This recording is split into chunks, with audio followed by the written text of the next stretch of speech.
Okay, so good morning, good evening, good afternoon, everyone.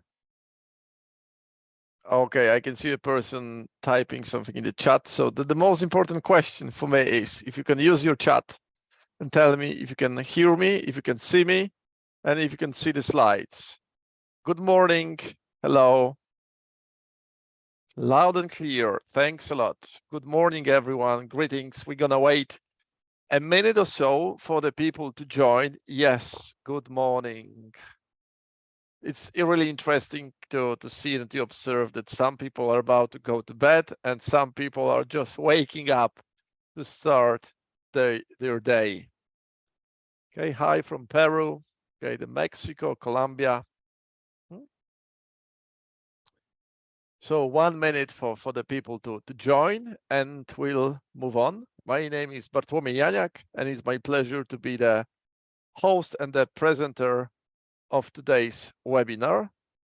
Feel free to familiarize yourself with the chat, as I hope that we'll be using chat today.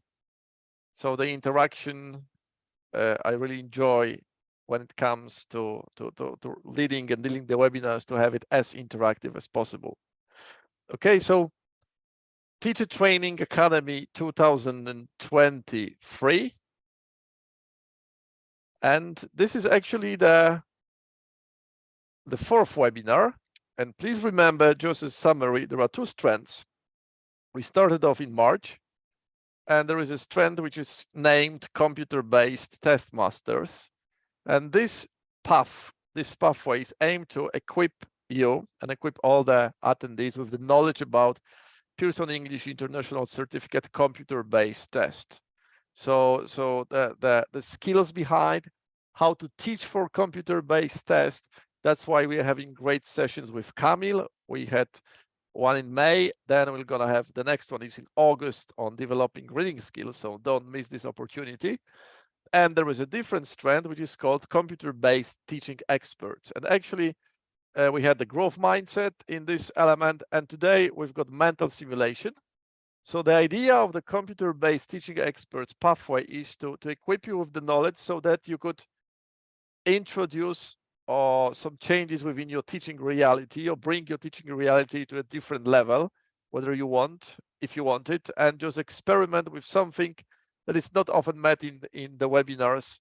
And today I'm going to be sharing with you some knowledge taken from the psychology. My professional background is the psychology of motivation, the emotional intelligence, and the resilience, among many other things. And today we'll share with you some elements. What could you potentially do in your preparation course towards computer-based tests to make it as effective as possible? Please remember that if you complete all the webinars in one of the strands, you will earn a Credly badge. And of course, you can earn 2 Credly badges, like a digital credential for your professional development. There is also a digital notebook. You can get it from the Teacher Training Academy website, and you can just put there your notes because it's editable. There's always an optional homework, and there's also a homework from this webinar. I won't be able to check it, but feel free to take a look at the homework and experiment with it within your teaching reality. And there is also one single question next to every webinar so that you could answer this question yourself and maybe something new will appear. You will also get from me a link with a certificate for those who attend the webinar, and a short link to a survey where we'd like you to leave your feedback on the session you've just attended. Hi, Michaela from Prague, Czech Republic, Tunisia, and Peru. Nice to have people joining. Okay, so the first element is, have you ever heard about mental simulation? Yes, no, 50% in your professional development. Nope, okay. Not really.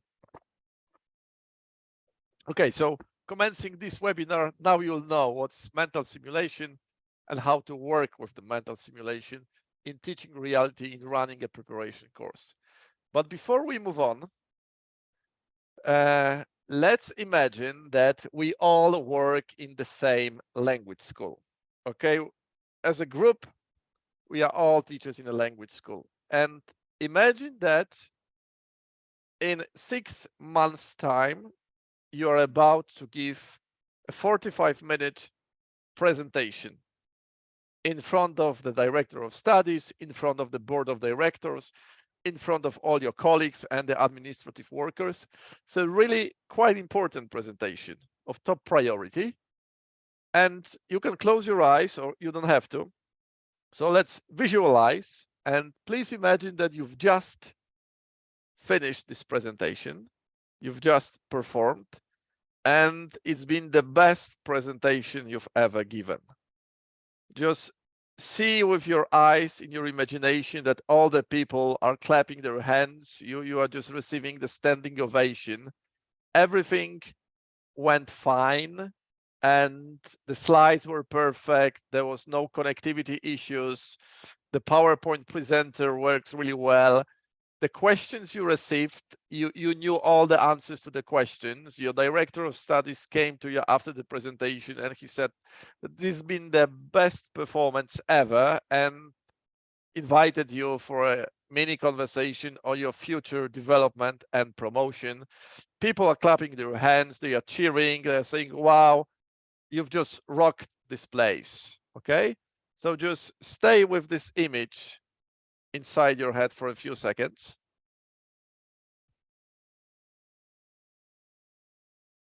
And please use your chat and tell me what's your motivation towards this goal after this mini intervention. How would you describe your motivation towards this task, which will happen in 6 months' time?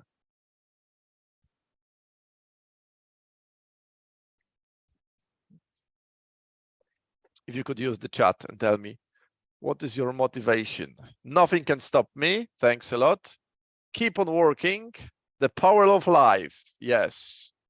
Anyone else? How do you feel? How motivated are you feeling after this type of activity? I can do it. I'm awesome. Thanks a lot, Berlin. Trying to do my best. I'm self-driven. I've got this inner strength. I've got the proof that I'm a good teacher. I'm satisfied. The sky is the limit. Oh my, yes, I'm in a beast mode, Rafael. Yes, and it's worth it. That's true. Okay, so let's stop for a while and just shake it out, remove of this image, and let's now do a different intervention. But this time, you have the same task to do. In 6 months' time, you're about to give the same presentation. And this time, please close your eyes and imagine that it turned out to be the worst presentation ever. Everything that could go wrong went wrong. The slides weren't smooth at all. There were some graphic problems. There were connectivity issues. You were really nervous during the talk. The audience turned out to be quite aggressive towards you. They were asking a really difficult question and you didn't have answer to majority of them. You couldn't find this right balance between the image and speaking. When you just finished this talk, the audience went silent. No one clapped their hands. The director of studies came to you and said, we need to talk because it was below my lowest expectations. The board of directors just gave you this angry look and they left the room immediately. Okay? So now, what's your level of motivation?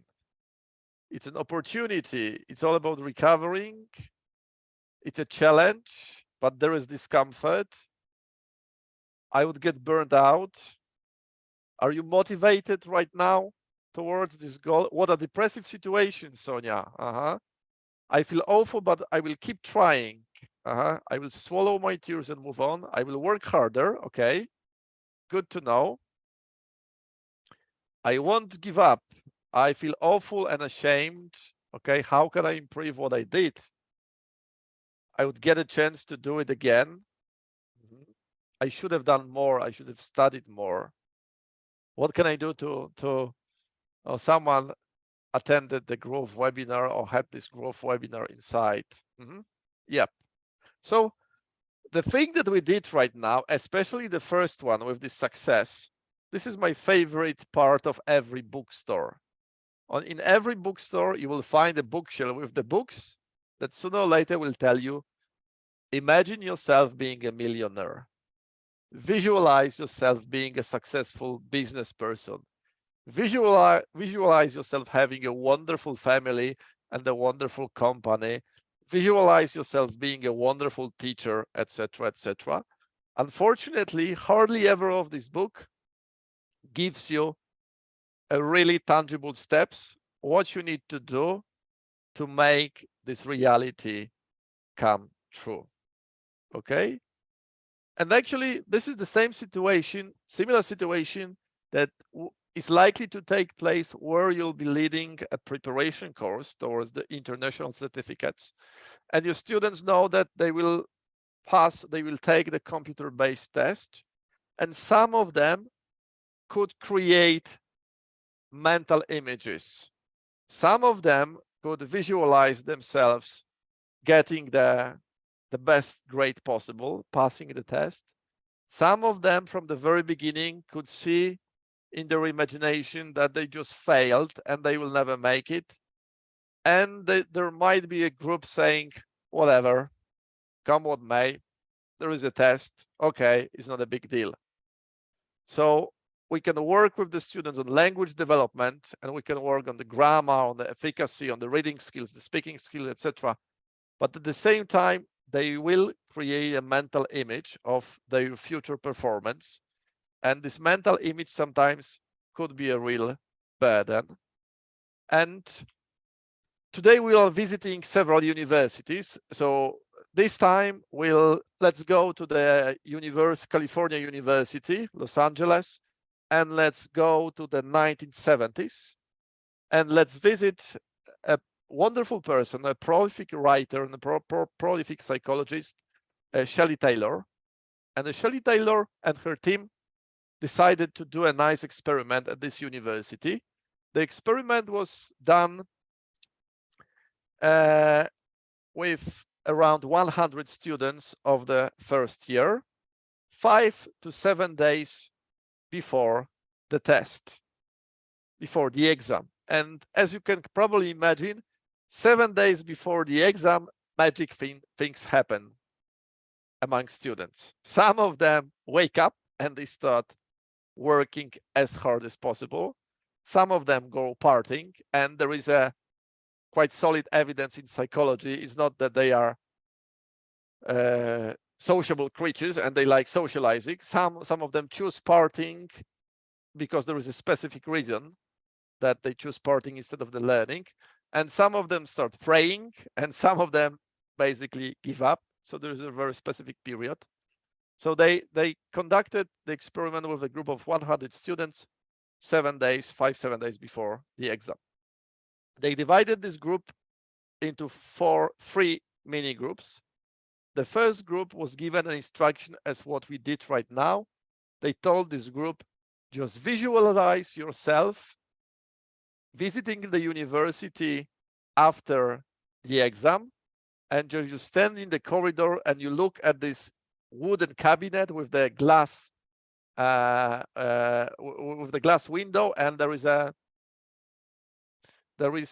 list, printed list with names, and you look at the list and you see your name, and it turns out that you scored the highest score and you've passed the test. So positive outcome simulation, just you need to visualize and you need to work with this image in these consecutive days before the test. The other group was told, I want you to imagine, I want you to visualize the way you are studying for the test, the way you are opening books, the way you are selecting the most important paragraphs, the way I want you to visualize yourself reading the notes from the lectures. I want you to visualize yourself sitting by the desks, opening the materials and studying really hard. What's more, I want you to visualize yourself dealing with challenges that will happen when you'll be studying. For example, a friend of yours could be asking you, hey, it's not time for studying, let's go for a drink. So I want you to visualize yourself dealing with this challenge and overcoming this challenge, okay? And there was a third group. The third group was a control group. And they were told, just study as usual. Do nothing special, be yourself, okay? And probably you will already know right now who, what group received the highest grades from this exam. Is it the first group, the second group, or a third group?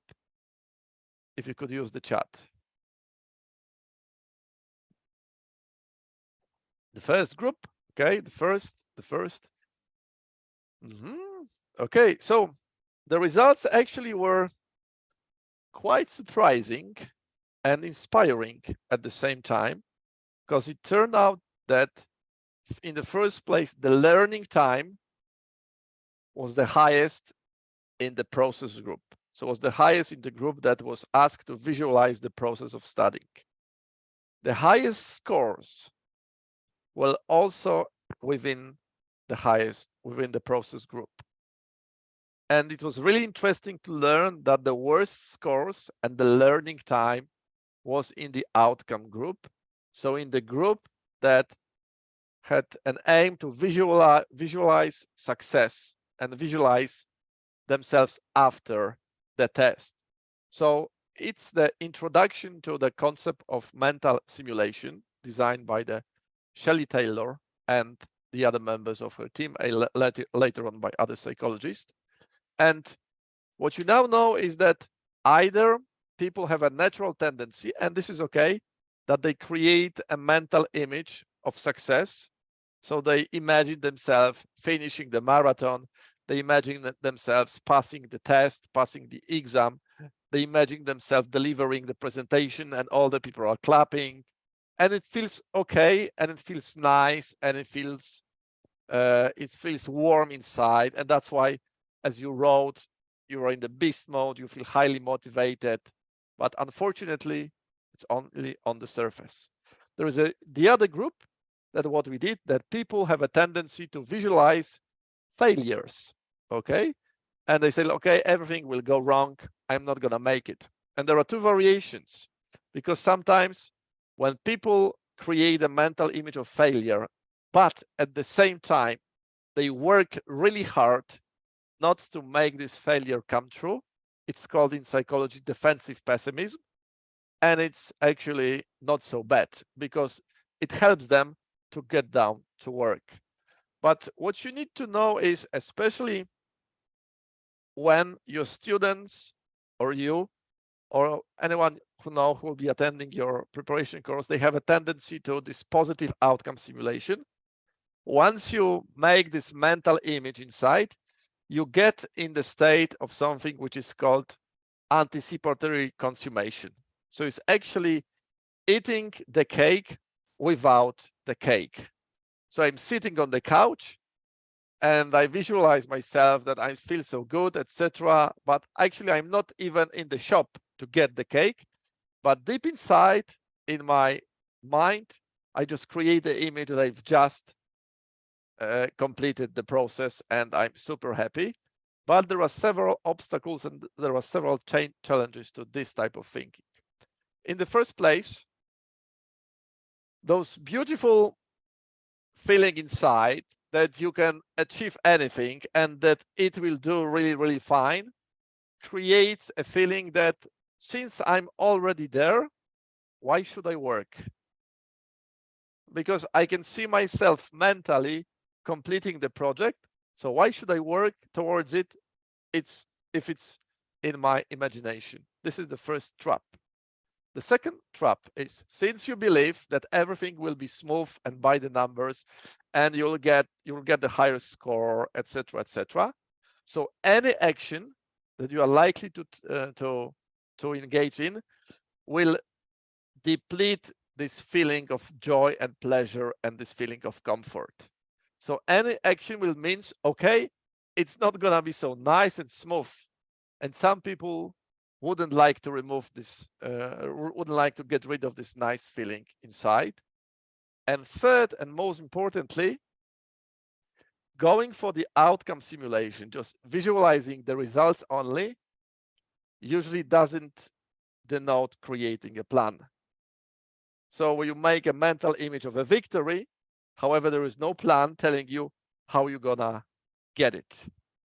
And now you will know that when it comes to the mental simulations, the first option is the outcome simulation. So this is what we did at the very beginning. So you can create an image of a positive result, or you can create an image of a negative result. And some people have a natural tendency to go for, it will be fine, you will make it. And they offer this support. Just imagine yourself winning the lottery, imagine yourself winning the competition, imagine yourself passing the test, etc., etc. Then there is option which is called the process simulation. Instead of imagining the final result, and this is what I want you to remember, you go on to create a mental image of a process that you need to take in order to get to a place where you want. So instead of visualizing the victory, you use your imagination to visualize all the way from this moment that will take you to your victory. So mean the process. And there is a variation, there is a hybrid. So you can have a mixed mental simulation. So you can visualize positive result and at the same time you visualize the process, or you can visualize the negative outcome, negative result, but at the same time you visualize the process. What steps will you take not to make this negative result come true? Okay. And the creator, the Shelley Taylor, she in 1997, so the 70s, 90s, she used to maintain that outcome simulation, any outcome simulation, is likely to consume your assets and your energy. So you shouldn't be investing anything at all. Fortunately, the psychology is a very live matter, and there are experiments that are recreated and different experiments. So quite recent research, actually this is one taken from Poland and the Polish wonderful researchers. Actually, it hasn't been confirmed that outcome simulation will deplete your assets. Actually, you can go for the positive outcome or a negative outcome, but at the same time you visualize the process and it will work fine. Okay, so the only danger is when you have your students visualizing winning and visualizing getting the best grade possible. Okay, it's okay to do it, but please remember they need to engage in creating a mental image of the process that will take them towards this goal. And there's a question to you. If you could use the chat and answer this question, how can you become a millionaire? This is the question. How can you become a millionaire? Give me your solutions in the chat. Working, investing, thanks a lot. Playing the lottery with effort, winning the lotto. Working hard and good investment. Luck, it depends. Work hard, work. Marrying well, Jessica. Yes, that's true. I was waiting for it. That's robbing a bank. Thanks a lot. Yes, that's true. Being a great sales with financial intelligence, setting goals. There are many factors. Saving money. Yes, that's true. And I totally agree with you. The beauty and the big advantage of mental simulation is it's always imaginary, but not magical. Looking at all the answers, none of you actually said something. Well, to become a millionaire, you need to meet a unicorn who is drinking a cup of coffee and talking with a rabbit, and the rabbit is talking on the phone with a dragon. So you need to convince the dragon to open the vault and will give you a nice pack of money, and there will be a chicken, and you need to convince the chicken as well. Actually, none of the person created a solution out of this place. all the things that you just mentioned are imaginary, but they are never magical. The probability could be different. It could be more probable or less probable, but still it's within the realm. So the first, not that many unicorns in Mexico. Thanks a lot.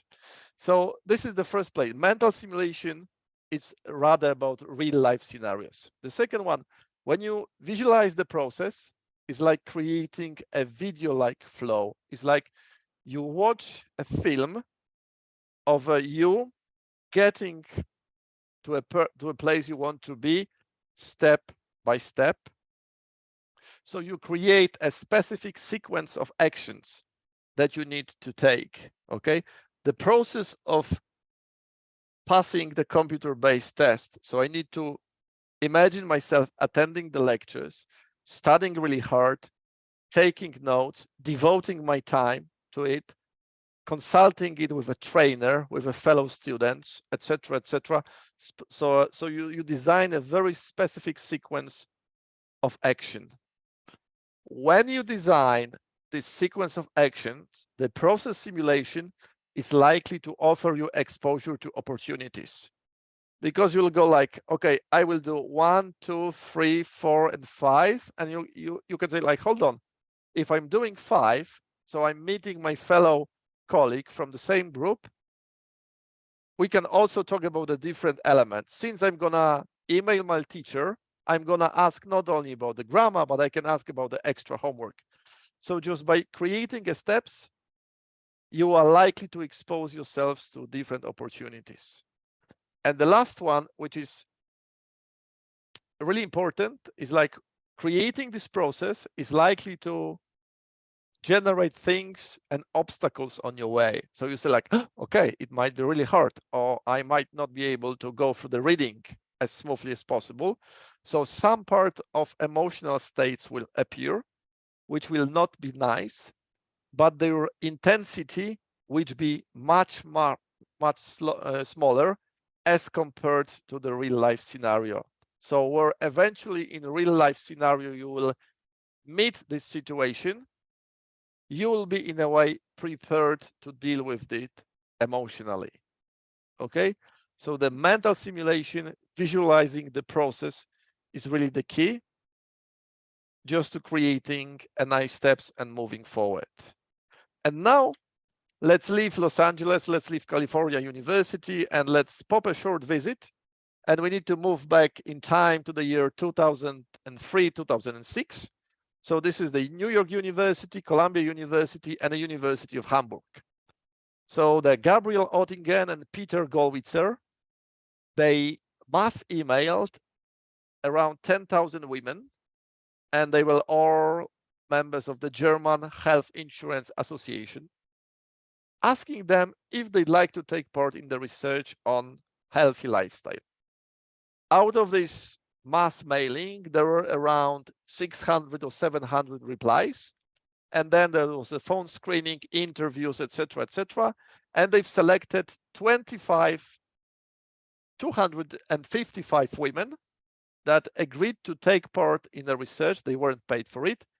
And the research was on healthy lifestyle, and the research was on increasing the consumption of eating fruit and vegetables. All the people know around the world that eating fruit and vegetable is healthy, and all the doctors just rebel around saying you should be eating more, you should be eating more, and some people know it and they never do it. And those people, those women were, they agreed to have their, and the research lasted 2 years, 24 months. So it was really important, it was long in time, okay? So eating, the idea was to increase more fruit and vegetables, 24 months. All the participants, all the women, initially they took part in a 2-hour lecture by the researcher, and the researcher was telling them why they should be eating more. Typical intervention that we watch in the news, doctors tell us, dietitians tell us, etc. So you're sitting for 2 hours, you're listening about the advantages and all the benefits and all the good things that will happen to you when you increase the intake of fruit and vegetables. All the people. And then Out of this group, there was a subgroup taken out, and they received a different intervention. Okay, I'm going to tell you this intervention in a second. And the measurement, the increase in the intake of fruit and vegetable was measured by the handful of fruit or vegetables fried, fresh, frozen, or a 100% orange juice, a glass of orange juice, or a glass of vegetable juice drank. So it was the measurement. So 2-hour lecture, and one group received a different intervention.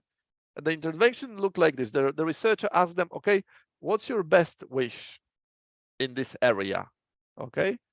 And they said that my wish is, okay, I want to eat eat fruit and vegetables. Okay, that's fair enough. But what is the best outcome in this situation?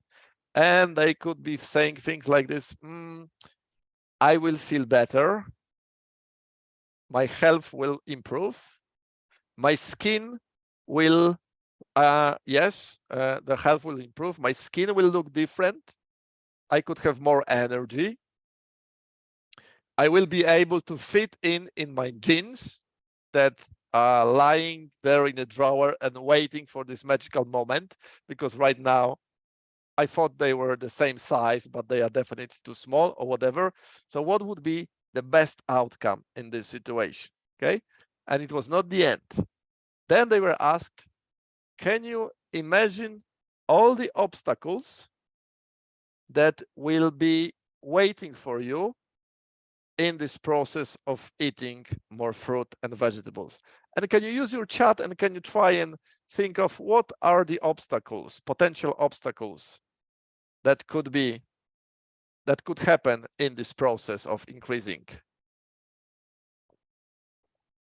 Discipline, yes, Daniela. KFC, of course. Discipline. Pastries, that's true. Okay, the price, they could be expensive. The junk food, there could be the need of carbs. That's true, Maria. So I would get this inner feeling. Food parties, Maria. Yes, I'm gonna be invited by friends. Come on. Well, my mommy made this cake. How dare you not to eat this cake? The lack of motivation, Philly. Yes, I could be feeling like low energy, and it's like, okay, etc. The discipline, the taste, okay, eating greens, okay, I'm not gonna eat any more carrots. Carrots are for animals, not for men, etc. They do not taste good. Yes, that's true. So they were asked to create a list of all the obstacles, of all the potential obstacles, but it was not the end. When they had the list of the obstacles, they were asked to design a plan telling them what they will do when they will face this obstacle. So basically the researcher told them, okay, so you've got your problems waiting for you. Now you need to create a plan right now, even if they are not happening, what you're gonna do to overcome those challenges.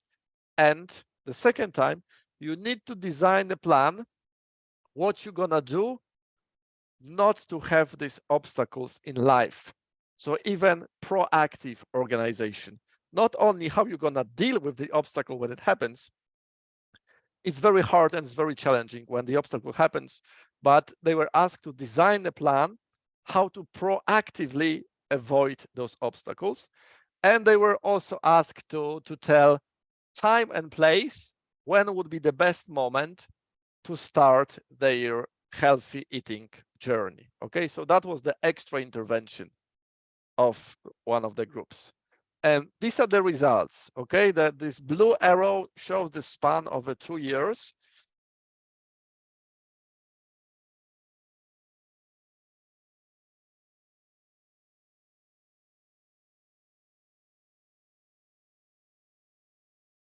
And is the line of the control group. So the group that received 2-hour lecture, why healthy eating will be okay for you and the benefits and all, etc., etc. The gray line shows the intervention group that they were talking about the outcomes, they were talking about the obstacles, and they were talking about the plan to overcome the obstacles and to avoid the obstacles. It's interesting to observe that all the groups increased their initial intake of fruit vegetables. So yes, leaflets work and lectures work just for a while, the same as with these horrible photographs on the pack of cigarettes. They work, but in a very short period of time. Sooner or later, people forget about them and start smoking. So they initially increased their intake, but by the end of the 2-year period, they returned almost to the very same level as when they starting the experiment. So it seems that they were eating a bit more, but just they gave up for some reason. What you can see with this gray line is that the group with this extra intervention, they increased even more, but by the end of the 24 months, they were still at the very high level of eating fruit and vegetables. They managed to maintain this motivation and they managed to overcome the obstacles. Okay. And later on, this strategy was named with a beautiful acronym called WHOOP. Have you ever heard of WHOOP? Yes, no, within the chat?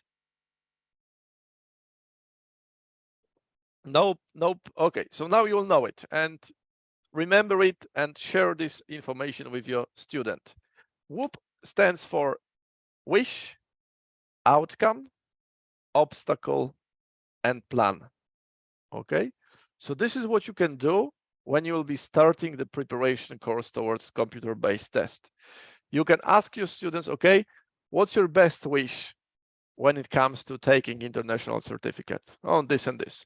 Okay, so what would be the best outcome of you taking the test? So I will score an A, I will score whatever, I will be B1, I will have C2, I will land my dream job, or I will just attach it to my CV, etc., etc. But then you ask your students, okay, can you think of the obstacles that you will face in your preparation journey?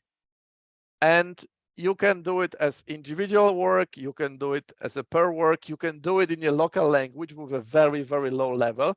But anything starting B1 upwards, you can have a really nice speaking activity. So you ask them within groups, within pairs, to create the list of all the obstacles that could happen in the preparation period. Can you come up with the obstacles that your students could potentially face? Time, yes, they might not have time. They could be nervous, that's true. What else? What obstacles students? They could get lazy, that's true, and they could get anxious because of the level. They might lose confidence. There could be work responsibilities. Yes, I know the language is the most important, but yes, people need to work. They might be disorganized. Yes, they might be tired and impatient. They might procrastinate for some reason. Yes, so you ask them to create the list of obstacles, okay? And then what you need to do, okay, so this is the list of your obstacles. We shouldn't be criticizing them, because if that's their obstacle, it means that they can imagine it happening. And then you ask them to create a plan, to design a mini plan for every obstacles, what they're gonna do when this obstacle happens in life. Okay, so Tony, you just wrote that you might get lazy or you might lose motivation. So right now, can you design a plan what you will do when you will lose motivation? How will you regain this motivation? And you need to be creative, you need to help them, or maybe they will be creative enough to design a plan, okay? And the next question is, what can you do to proactively avoid this challenge happening in life? Just acting in advance, not to lose motivation, okay? So you design the plan. And either you can ask them to have it printed in their notebooks, on their computers, or together, if you want, you can design a beautiful posters of all the obstacles and all the solutions. And then when the obstacle happen, like weekly or monthly, you can ask, okay, if you feel like experiencing one of these obstacles, please remember that this is the plan, how you're gonna do to overcome these obstacles, what you're gonna do to proactively avoid this obstacle happening. Okay, the vision board, the creativity is up to you. Please remember that you need to talk about the wish, you need to talk about the best possible outcome, you need to talk about obstacles, and you need to invite your students to design a plan to overcome these obstacles, to act proactively. Okay, if I get anxious, and then you ask them the plan, the anxiety maybe, well, if I'm gonna be hyper anxious, I'm gonna send an email to my teacher or to my colleague, or I'm gonna ask for an extra lesson because it means that there is something I might not comprehend in the language course. Okay, so this is the second element. And now let's move from the university to the Bing Nursery School next to the Stanford University. And let's meet Walter Mischer and Charlotte Patterson. Walter Mischer, this is the leader. He's very famous for the marshmallow experiment, but I'm gonna tell you about the different experiment, which was also outstanding in performance. So they decided the experiment was done in kindergarten, so the age 4, 5 or something. And the experiment was accompanied by the clown box, the clown, the seducer. So imagine the situation that there was a researcher in a room with a child, and the first step was the researcher took the child to the playground, so a pile of toys, and allowed the child to play with the toys. So there were some fantastic toys, a really effective one and beautifully designed. And there were also some broken toys there. But the child had the opportunity to play with the good toys and the broken toys as well. And later on, after this few minutes of play, the child was brought to the table, okay? And the researcher told the child that I'm gonna leave the room and you'll need to do some work for me, please. And the work was quite mundane and boring one. For example, there was a pile of wooden pegs, and the instruction for a child was to take the peg and put it in the pegboard. Yeah. But at the same time, the researcher introduced the child to a clown who was sitting in front of the child and said, "Okay, this is Mr. Clown, and Mr. Clown loves interaction with children, and he's really interested in all your stories. He's really interested in playing with you. This is his dream coming true if he could attract your attention." Okay, but at the same time, the researcher told the child that I'm gonna leave you for some time. You're working by the desk, and your task is you need to work on the task you need to do, and you need to avoid being distracted by the clown. If the clown attracts your attention, and you'll just start playing with him, and if I come and see the results of your work, so then you'll be able to play only with the broken toys. But if you resist the temptation to talk with the clown, you'll be able to play with your favorite toys, the working toys. Okay, and the researcher demonstrated the clown, and the clown just had lights. The clown had some boxes. The boxes were opening on the sides, and inside the boxes there were all the beautiful toys. And the clown could also speak to a child. "Hello, I really like you, and I'm interested in your stories, and I'd like you to play with me from time to time because I love being with you," etc., etc. So the researcher left the room, and clown tried to attract child's attention every minute and a half. So it was quite often. The experiment lasted 11 minutes only, or for the children, it was quite a long time. And this is the result of the experiment. Some children managed to put 128 wooden pegs in the pegboard. The other managed to do around 97. Okay. Some children, when they were distracted, it took them around 25 seconds just to regain the concentration and come back to work. And for some children, it took only 5 seconds just to remove the distraction just forget about the clown and get back to work. For children at the age of 4 and 5, it's a really huge difference. 25 seconds versus 5 seconds, 128 wooden box versus 97 wooden box. Because one group received an intervention from the researcher before the experiment. Okay, and the researcher said to a child, listen, let's say Tony, let's think together, what can you say, what could you do if the clown starts producing sounds, starts asking you questions, and starts showing you the lights? Let's think together, how can you behave to avoid being distracted? Yeah, and there were just facilitating answers, etc. They were saying, okay, when you hear the clown saying things like this, then you can say, stop it, I'm working. You can turn your head away.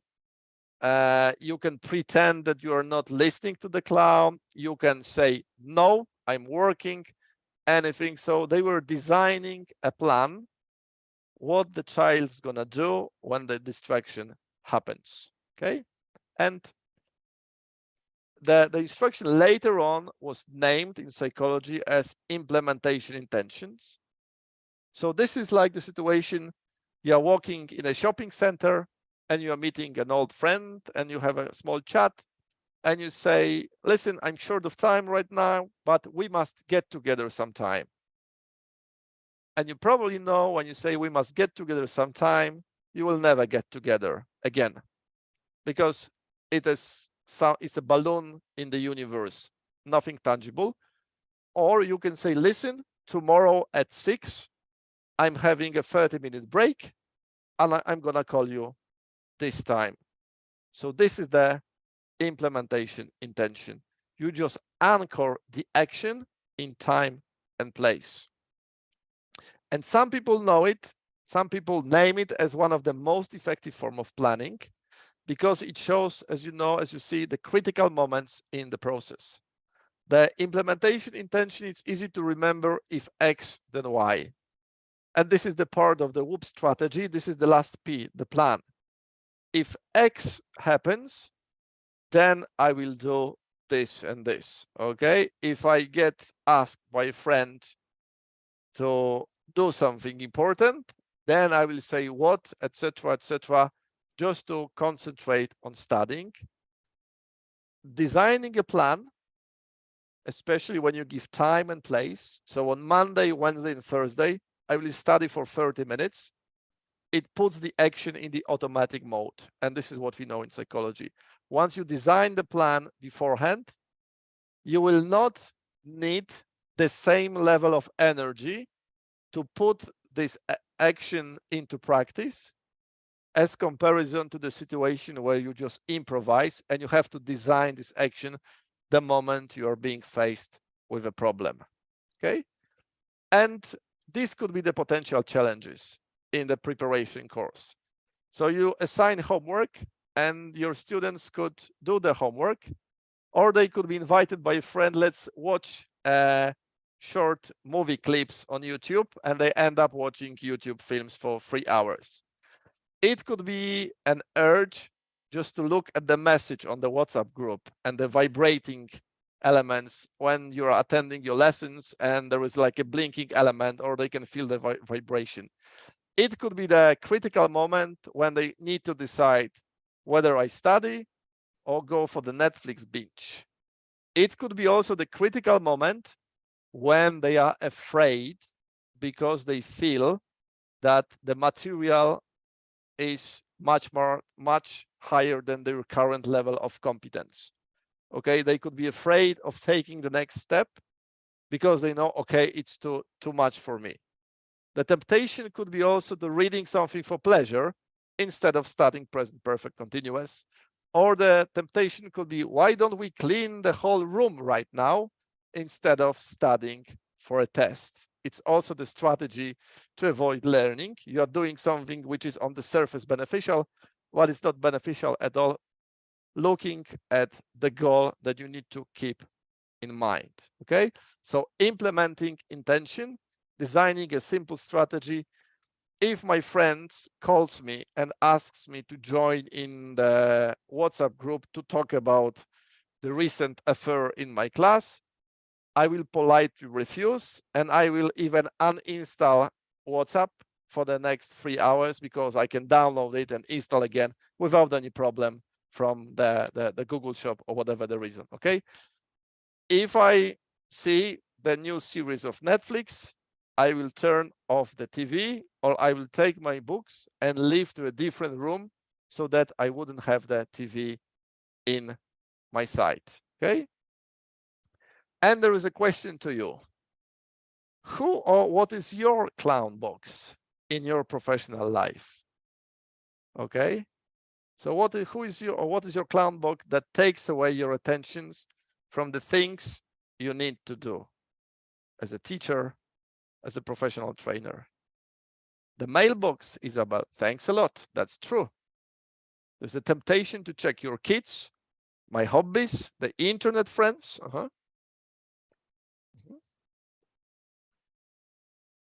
Social media. So we all have our own clown boxes. The experiment was in the kindergarten, but the clown box is also in the adultery. My office, the social media. So not only you can teach this knowledge, transfer this knowledge to your students in the exam preparation course, but you can also experiment with this knowledge on yourself. If you know that social media is your clown box, that you can design a simple implementation intention strategy. If I get the urge to check social media, I will tell myself that I'm not gonna check for the next 25 minutes. And after the 25 minutes, I will check it if I still want it. It's called urge surfing, by the way. So it's good to remember that you can deal with your clown box. Okay, and the next one is like, what could disrupt my goals today? When some of you said like, good morning. So you've got the whole day ahead of you. So you can think of any potential disruptions that are awaiting you. And there is some goal, if you have the goal to accomplish by the end of a day, and you can prepare yourself to deal with these challenges even before they happen, and just see for yourself if it works. Okay, so to put things in the nutshell, urge surfing. Yes, urge surfing. This is something where you have this inner feeling that I want to do it. I want to check social media. But then imagine you are the surfer and you're gonna be surfing the urge. So you say things like, okay, I want to check social media, but I'm not gonna do it for the next 15 minutes. And once 15 minutes is over, and if I still want it, then I'm gonna check it. In all likelihood, the longer you wait, the intensity of the urge will be much smaller. And for example, you can say, if 30 minutes passes, then I'm gonna look at social media. And after half an hour, you can feel like, okay, actually, I don't even want to check it right now. I don't know why I wanted it so much half an hour later. Okay, so the urge surfing is a nice intervention. So what we did right now is mental simulations. There are several variations. The first element is either you can go for the positive outcome or the negative outcome. Please remember there are some pitfalls when it comes to positive outcomes. Okay, you don't create a plan. You feel pleasure, you feel nice, you feel motivated, but at the same time, you are likely to remove yourself from taking actions, because action will just destroy your beautiful mood. Okay, so well, on the surface, it may seem to work, but there is some research pointing out that you should engage in the process simulation, where you actually create a mental image of all the way that you will take to get to the desired place. Okay, like taking the international certificate. And there is a hybrid version. So there is a positive outcome plus the process, and there is a negative outcome plus the process. So all the things you will do not to make the reality, the said reality, come true. This is the first one. The second element, please remember about the whoop strategy. So talking about the wish, talking about the outcome, talking about the obstacle and designing a plan to overcome this obstacle, and designing a plan to proactively avoid obstacles, proactively make obstacles disappear even before happening. And the final one with the clown box, please remember about implementing intentions, which is the part of WHOOP. If, then X. If this happen, then I'm gonna do X, Y, and Z. So you prepare yourself that you're gonna deal with the situation even before it is happening. So instead of thinking and instead of saying to your student, just imagine yourself celebrating after the exam, you're getting the best grade and there is a champagne, chips, and all the people are congratulating you. Visualize the process that you need to go through in order to get to the place where you want to be. Be very specific, design the actions, think of the obstacles. It has nothing to do with catastrophizing. You will not attract any obstacles. It's not happening. But once you design, you create an obstacle, design a plan, how you're gonna overcome the obstacle. So instead of the result, invite your students, invite your future test takers to visualize the way leading themselves to the result. As a final part, we need to know, and you need to know that there are some situations where positive outcome simulation is beneficial and it's even recommended. I mean the situation where you have no control over the situation, like flying a plane. So it's good to visualize yourself landing safely at the airport. You can visualize yourself that the pilot will be proficient enough, that he won't be drunk, he or she won't be drunk. There will be no turbulences. It's good to engage in positive outcome simulation. Or for example, that you will go a surgery and you'll be put in the coma and you have no control on the doctors, etc. So yes, in this situation with no control, it's good to think about positive results. When you deal with the situation that there is some degree of control, and preparing for the exam has a lot of control within the process on the teacher's side, but especially on the student's side. When you are dealing with the situation that you can control, the process is something you want to get. And mental simulations are used in sports by professional sports people, just preparing themselves to perform a move. They are used in the change management. They are used in health industry. For example, we've got nice research on breast research or breast testing. That there's a group of women and they need to go to check their breast proactively. There are two main reasons that women don't do it. One, they are afraid of finding something. And two, very trivial one, basically they forget.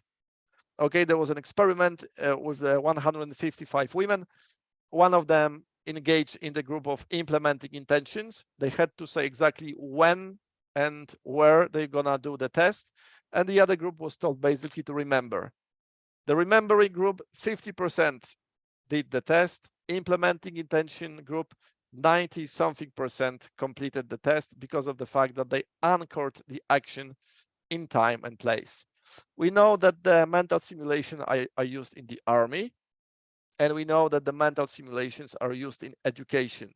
So it's not only about equipping students with the knowledge, with the vocabulary, with the reading, with the speaking skills, but you can offer them a really useful strategy to make the learning process even more effective, okay? And you can design a wonderful language lesson about mental simulations.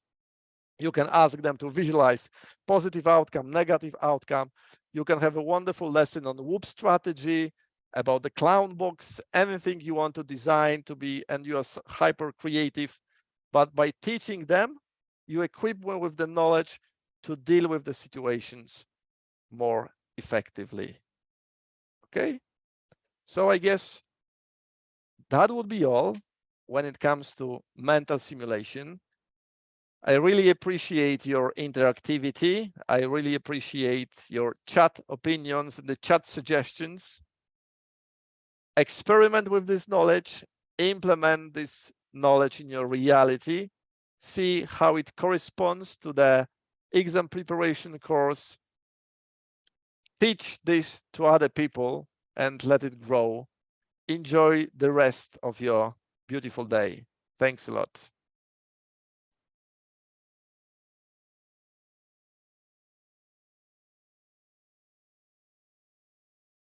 Thank you. Bye-bye.